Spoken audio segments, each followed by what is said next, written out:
68 orang saksi sudah dimintai keterangan oleh Polda Jawa Barat. Apakah dengan kehadiran saksi-saksi ini dan juga sejumlah tes yang dilaksanakan kepada Peggy Setiawan ini dapat mengungkap kasus pembunuhan Vina dan juga Eki? Kita akan berbincang mengenai hal ini dengan narasumber yang sudah hadir. Sudah hadir di studio Irjen Purnawirawan Arianto Sutadi, penasehat ahli Kapolri. Assalamualaikum, selamat pagi Pak Arianto. Assalamualaikum, selamat pagi. Terima kasih Bapak sudah hadir pagi hari ini.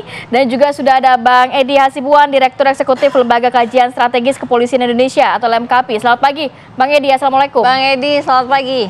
Ya, selamat pagi Ibu dan juga Bang Arianto. Selamat pagi. Ya. Baik, saya mau ke Pak Arianto dulu. Pak Arianto, kalau melihat ini sudah ada 68 orang saksi yang dimintai keterangan oleh pihak kepolisian, ini Polda Jawa Barat. Ini sangat banyak begitu ya saksi-saksi yang dihadirkan. Apakah ini cukup nantinya untuk mengungkap kasus ini sebenar-benarnya? Saya kira, ya saya tidak tahu ya cukup apa tidak, nanti tergantung daripada penyidik ya. Tapi ini sudah menunjukkan kesungguhan daripada penyidik bahwa dia tidak melakukan penyidikan yang asal apa adanya. Dibandingkan dulu waktu 2016 ya, itu dulu kan disidik dengan waktu yang sangat pendek juga, 1 bulan. Dan kemudian jumlah saksi yang diperiksa tidak sebanyak seperti sekarang. Gitu. Dengan adanya saksi yang banyak ini, maka saya perkirakan ya, ini polisi sudah menerima saran dari kami pun, dari semua rakyat ya, bahwa dia menampung semua informasi yang masuk. Ya. Sekarang baru pada keterangan saksi ya, karena memang yang bisa terkumpul itu kan. Gitu. Tapi dengan 68 itu pasti bukan saksi yang memberatkan si Peggy saja, tetapi yang meringankan. Sekarang kan cuma sasarannya cuma Peggy saja. Gitu. Karena nggak ada lagi. Ya gitu. Jadi nanti ya kita lihat aja. Tapi saksi ini apa? Memang porsinya untuk melengkapi karena alat-alat bukti sudah cukup atau bagaimana? Atau untuk menggali sebenarnya mungkin ada informasi terbaru, kemudian ada alat bukti yang baru. Ini penyidikan intinya kan mencari keterangan, baik keterangan saksi, baik alat bukti, baik keterangan dari ahli, dari petunjuk. Ini untuk dikumpulkan itu jadikan berkas. Dari berkas itu nanti akan dianalisis apakah cukup unsur untuk itu atau alat bukti itu cukup untuk itu apa tidak. Kalau polisi merasa cukup, kemudian berkasnya akan dikirim ke jaksa. Nanti akan diteliti oleh jaksa apakah cukup apa tidak untuk bikin tuntutan. Nah, kalau untuk tes psikologi forensik itu seberapa akuratnya juga untuk menentukan ataupun paling ini salah satu lagi ya. Tes psikologi ini saya kira bagus ya sekarang ya. Karena apa? Kalau dulu waktu 2016 kan cuman pemeriksaan saksi saja. Kemudian dirumuskan, dikebukin dan sebagainya kan gitu kan. Nah sekarang ini dengan adanya pemeriksaan saksi, apalagi ada tes psikologi didampingi oleh pengacara dan sebagainya, itu menunjukkan bahwa jangan sampai lagi nanti terjadi saya dulu ditekan, saya dulu dipaksa gitu. Itu saya kira cukup untuk menolak untuk itu gitu. Oke, kita ke Bang Edi. Bang Edi, kalau melihatnya dari saat ini begitu ya, kondisinya sudah ada lebih dari 60, artinya 68 saksi sudah diperiksa, kemudian juga dilakukan berbagai tes, termasuk dengan tes psikologi forensik. Artinya ini sudah bisa membuat suatu hal menjadi terang benderang, menjadi nyata begitu? Ya, betul itu kata Bang Arianto tadi ya. Memang di sini memang saat ini Polda Jawa Barat ya, Polri ya, memang dalam hal ini terus melakukan berbagai upaya untuk menjawab apa yang menjadi harapan masyarakat ya. Kalau kita lihat kemarin ya banyak keraguan masyarakat, dan sekarang kita harapkan dengan adanya meminta keterangan banyak pihak ya, termasuk 64 orang tadi, itu diharapkan bisa menjawab harapan masyarakat. Dan kemudian diharapkan dari pemeriksaan ini juga akan ditemukan bukti-bukti baru ya, atau akan ditemukan petunjuk-petunjuk baru, sehingga apa yang diharapkan masyarakat memang saat ini betul-betul bisa dijawab ya. Tentunya memang semua itu tergantung kepada nanti hasil daripada investigatif crime scientific crime investigation. Saya kira memang itu yang harus dijawab oleh kepolisian ya, untuk memberikan suatu atau menghilangkan keraguan masyarakat.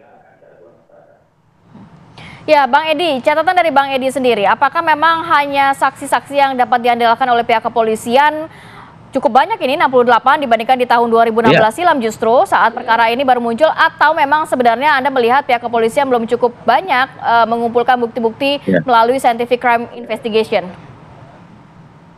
Tentunya memang ya semakin banyak saksi dimintain keterangan kan diharapkan akan semakin banyak memberikan suatu informasi ya tentang bagaimana kejadiannya ya. Memang yang diharapkan saat ini adalah bagaimana bisa mendapatkan penjelasan bagaimana kejadian ini bisa terjadi, kemudian juga siapa sebetulnya pelaku yang yang pelaku yang betul-betul melakukan kejahatan ini pada saat kejadian ya.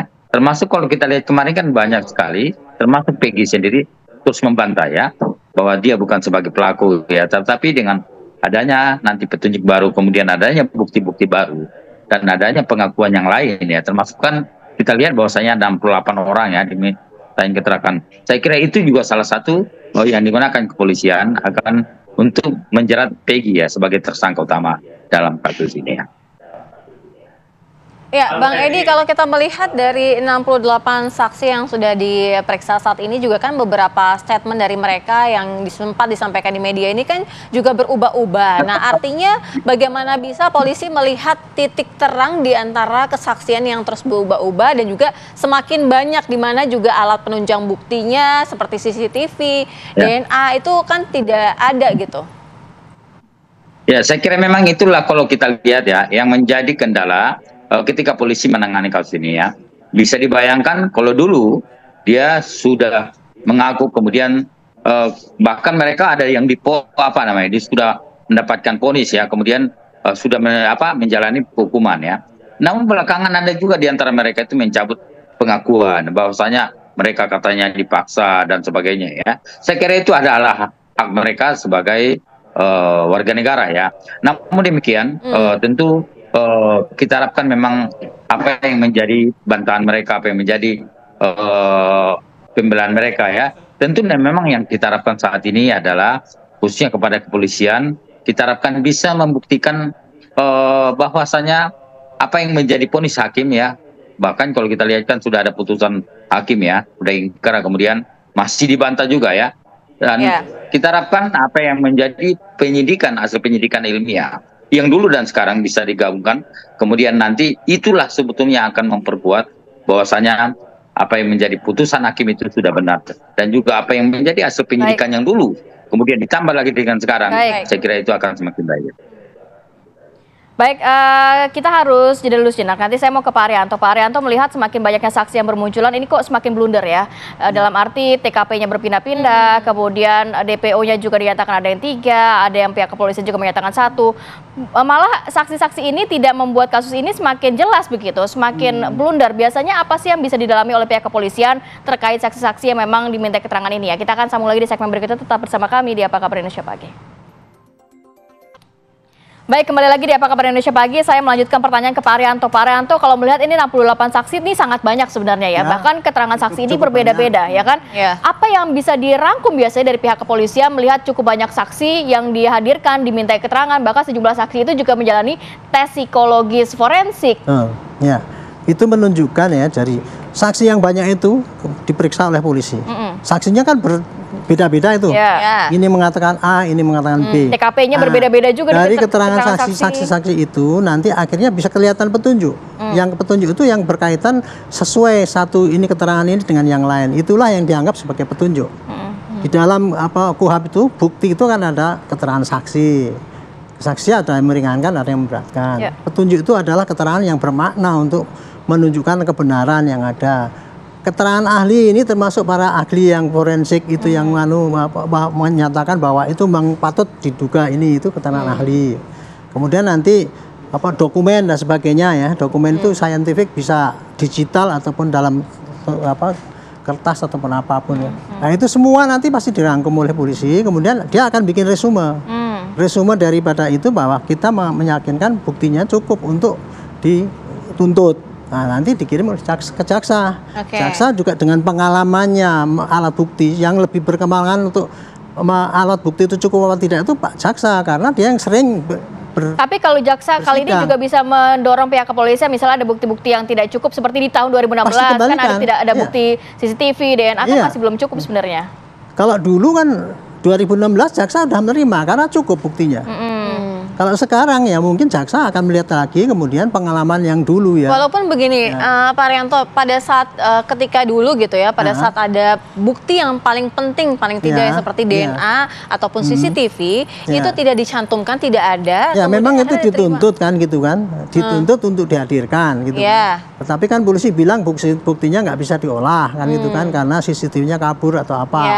Kemudian DNA, kemudian karena sudah ekshumasi dan sebagainya itu, sehingga waktu itu polisi tidak menghadirkan dan itu sudah diungkap di dalam persidangan. Kenapa yang itu tidak dihadirkan gitu. Tapi dengan alat bukti yang ada itu pun hakim sudah percaya bahwa cukup bukti gitu loh.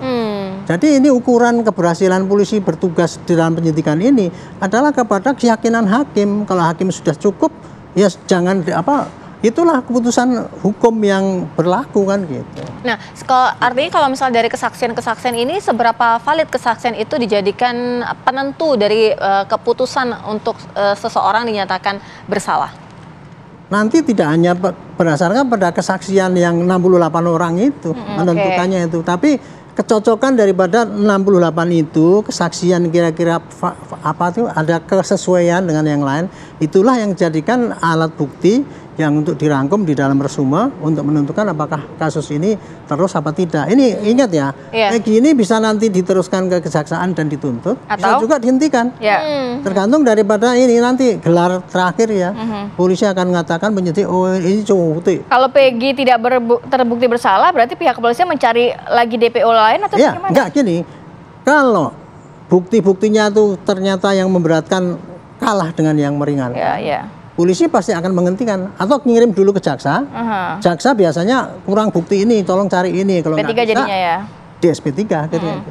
Itu. Jadi sebetulnya kasus ini apa? Ya memang begitulah proses penyidikan itu selama itu gitu. Terakhir saya mau ke Bang Edi. Bang Edi, sebenarnya kan ini juga masih terus dilakukan pendalaman oleh pihak kepolisian begitu. Tadi Pak Arianto mengatakan sebenarnya ya kalau misalnya sudah cukup kuat buktinya dari pihak kepolisian akan langsung ke kejaksaan atau ke pengadilan nantinya. Nah, tapi juga ada peluang juga untuk si Peggy Setiawan ini bisa dinyatakan tidak bersalah begitu, kemudian SP3. Kalau dari Bang Edi sendiri, catatan terakhir seperti apa, Bang?